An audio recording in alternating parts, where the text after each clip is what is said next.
Hello everyone, आज का हमारा टॉपिक है हिंदी साहित्य एवं भाषा का इतिहास। भाषा मनुष्य की सार्थक व्यक्तवाणी को सामान्यतः भाषा कहा जाता है। संस्कृत के भाष धातु से भाषा शब्द निर्मित है, जिसका अर्थ है वाणी को व्यक्त करना। भाषा के द्वारा मानव के भावों, विचारों तथा भावनाओं को व्यक्त किया जाता है। प्रत्येक भाषा की अपनी प्रकृति और आंतरिक गुण अवगुण होते हैं। भाषा एक सामाजिक शक्ति है जो मानव को प्राप्त होती है। भाषा परंपरागत एवं अर्जित दोनों होती है। भाषा के दो भेद कथित एवं लिखित होते हैं। भाषा का निर्माण वाक्यों से, वाक्यों का शब्दों से तथा शब्द मूल ध्वनियों से निर्मित होते हैं। भाषा के अंग हैं वाक्य, शब्द एवं मूल ध्वनियाँ, जिनका अध्ययन विवेचन व्याकरण में होता है। प्रत्येक देश की भाषा के 3 रूप प्राप्त होते हैं: बोलियाँ, परिनिष्ठित भाषा, राष्ट्रभाषा। साधारण जनता द्वारा अपने समूहों या घरों में जिन स्थानीय बोलियों का प्रयोग किया जाता है उसे बोली कहा जाता है। भारत में लगभग 600 से अधिक बोलियाँ हैं। व्याकरण में से नियंत्रित भाषा परिनिष्ठित भाषा है। परिनिष्ठित भाषा का प्रयोग शिक्षा, शासन तथा साहित्य में किया जाता है। भारत में 15 विकसित भाषाएं हैं। प्रत्येक देश की अपनी राष्ट्रभाषा होती है, जैसे जर्मनी की जर्मन, रूस की रूसी, जापान की जापानी, फ्रांस की फ्रांसीसी आदि। हिंदी भाषा को भारत की राजभाषा का गौरव प्राप्त है। हिंदी का विकास। भारत एक विशाल देश है, जहाँ के निवासी विभिन्न कालों में विविध भाषाओं को बोलते हैं एवं लिखते रहते हैं। भारत की सबसे प्राचीन भाषा संस्कृत है। इसका प्रयोग हमारे ऋषियों, मुनियों, विद्वानों एवं कवियों द्वारा समय समय पर किया गया है। विश्व की पहली रचना ऋग्वेद में संस्कृत का प्राचीनतम रूप प्राप्त होता है। इस भाषा को आर्य भाषा या देव भाषा भी कहा जाता है। भारतीय आर्य भाषा संस्कृत अनुमानतः 3500 वर्ष पुरानी है। इसके इतिहास को 3 कालों में व्यक्त किया गया है।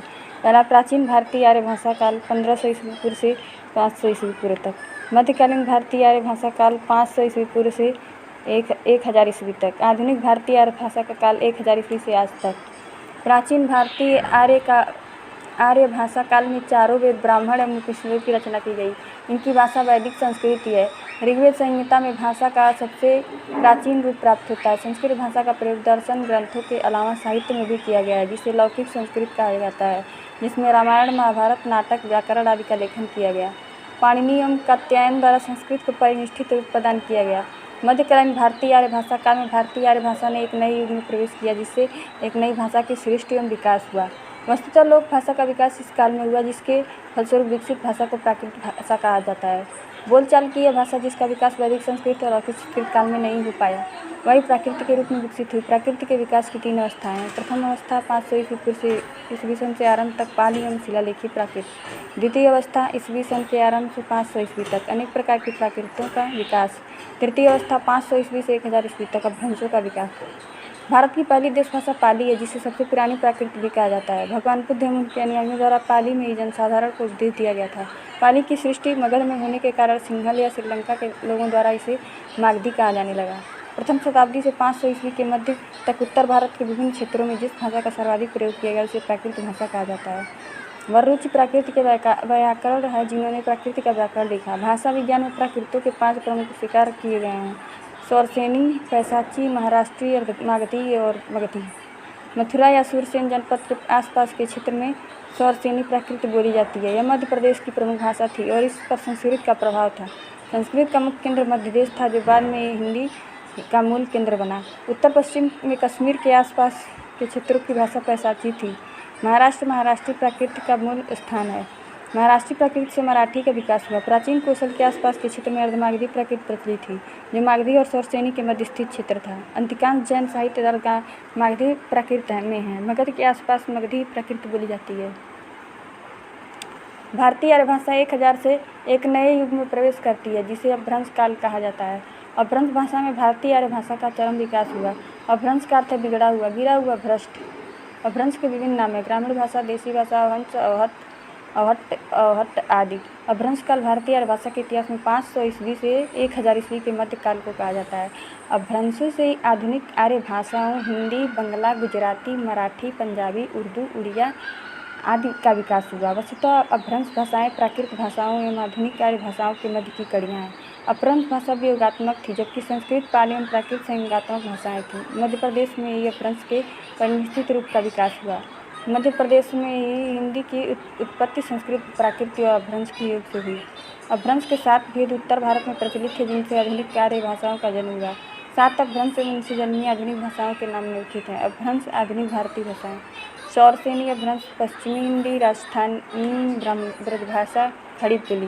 पैशाची अपभ्रंश लहंदा पंजाबी, बाचड़ अपभ्रंश, सिंधी खस अपभ्रंश, पहाड़ी कुमायूनी गढ़वाली, महाराष्ट्रीय अपभ्रंश, मराठी, अर्धमागधी अपभ्रंश, पूर्वी हिंदी, अवधी बघेली, छत्तीसगढ़ी, मगधी अपभ्रंश, बिहारी, बंगाली, उड़िया, असमिया। अपभ्रंश का काल 1100 ईस्वी के आसपास तक समाप्त हो गया था। तत्पश्चात आधुनिक भाषाओं का काल प्रारंभ हुआ। आधुनिक भाषाओं का स्पष्ट रूप 14वीं शताब्दी से प्राप्त होता है। आधुनिक भाषा के विकास के क्रम में कुछ काल तक प्रकृतियाँ इनमें विद्यमान रहीं, तत्पश्चात कम होती गईं। भाषा परिवर्तन के इस संक्रांति काल में जिन ग्रंथों की रचना हुई उनमें शामिल है संदेशात्मक, प्राकृत, पैंगलम, उत्पत्ति प्रकरण, वर्णनात्मक, कीर्तिलता एवं ज्ञानेश्वरी। इन ग्रंथों के अध्ययन से पुरानी हिंदी के कुछ रूप देखे जा सकते हैं। इस काल के प्रमुख कवि हैं ज्योतिरीश्वर ठाकुर, विद्यापति तथा वंशीधर। इन कवियों द्वारा इस काल की भाषा को अवहट्ट नाम दिया गया, जो अपभ्रंश का एक विकृत रूप है। उपयुक्त तथ्यों से स्पष्ट हो जाता है कि हिंदी एवं अन्य भारतीय भाषाओं की उत्पत्ति अपभ्रंश के विभिन्न रूपों से हुई है। 1000 ईस्वी के आसपास अन्य भारतीय भाषाओं के समान हिंदी अपने अस्तित्व को प्राप्त कर चुकी थी। भाषा के रूप में हिंदी की प्रकृति रचनात्मक है। इस संबंध में यह जर्मन भाषा में से समानता रखती है। जर्मन भाषा की तरह हिंदी अपने प्रत्ययों से नए शब्दों का निर्माण कर लेती है। अंग्रेजी भाषा में यह विशेषता नहीं है। हिंदी की एक अन्य विशेषता है तद्भव शब्दों की अधिकता, जिससे प्राण है। शौरसेनी अपभ्रंश पश्चिमी हिंदी से हिंदी की मूल उत्पत्ति मानी गई है। हिंदी के निम्नलिखित रूप प्रचलित हैं। पश्चिमी हिंदी, ब्रजभाषा, कन्नौजी, बुंदेली, खड़ी बोली, बांगरू तथा राजस्थानी। पूर्वी हिंदी, अवधी, बघेली, छत्तीसगढ़ी, बिहारी। पहाड़ी प्रदेश की बोलियाँ कुमायूनी, गढ़वाली। हिंदी का नामकरण। हिंदी हिंदू तथा हिंदुस्तान शब्द संस्कृत भाषा का शब्द नहीं बल्कि फारसी भाषा का शब्द है। हिंदी का नामकरण ईरानियों तथा भारत के मुसलमानों द्वारा किया गया। व्यापक अर्थ में हिंदी का प्रयोग मुसलमानों के भारत आगमन के पूर्व होता था। व्यापक अर्थ में हिंदी को सियासत, हिंद या भारत से संबंधित किसी भी व्यक्ति, वस्तु और हिंद या भारत में बोली जाने वाली कोई भी आर्य, द्रविड़ या अन्य भारतीय भाषा है। हिंदी, हिंदू आदि शब्द ईरानियों की प्राचीनतम धर्म पुस्तक अवेस्ता में पाए जाते हैं। हिंद में विशेषण प्रत्यय इक जोड़कर हिंदी बना, तत्पश्चात हिंदी और बाद में आखिरी व्यंजन लुप्त होकर हिंदी बना। मध्यकालीन फारसी अरबी साहित्य में भाषा के सामान्य अर्थ में जबान ए हिंदी शब्द का प्रयोग होता है। पंचतंत्र की भाषा को जबान ए हिंदी नाम 6ठी शताब्दी के बादशाह नौशेरमा के राजकवि द्वारा दिया गया। भारत के बाहर हिंदी शब्द का प्रयोग 2 अर्थों में हुआ, पहला देश के अर्थ में तथा दूसरा भारतीय भाषाओं के अर्थ में। संस्कृत, प्राकृत, अपभ्रंश आदि किसी भी प्राचीन भाषा आर्य भाषा में हिंदी है। भारत हिंदू, हरिश्चंद्र, कश्मीर, कुसुम, बादशाह, दर्पण, तदीर, सर्वस्व आदि, बालकृष्ण भट्ट और दयानंद सरस्वती, सत्यार्थ प्रकाश, रविन्द्रनाथ टैगोर, गीतांजलि, गोरा चित्र, राजश्री, विसर्जन, प्रताप नारनी, छठी हमीद, कली प्रभाव, जो संकट है, गोपाल दास नीरज, प्राणगीत, नदी किनारे 2 गीत दर दिया है। ये कुछ हमारे जूम करके देखें प्रमुख निबंधकार हैं।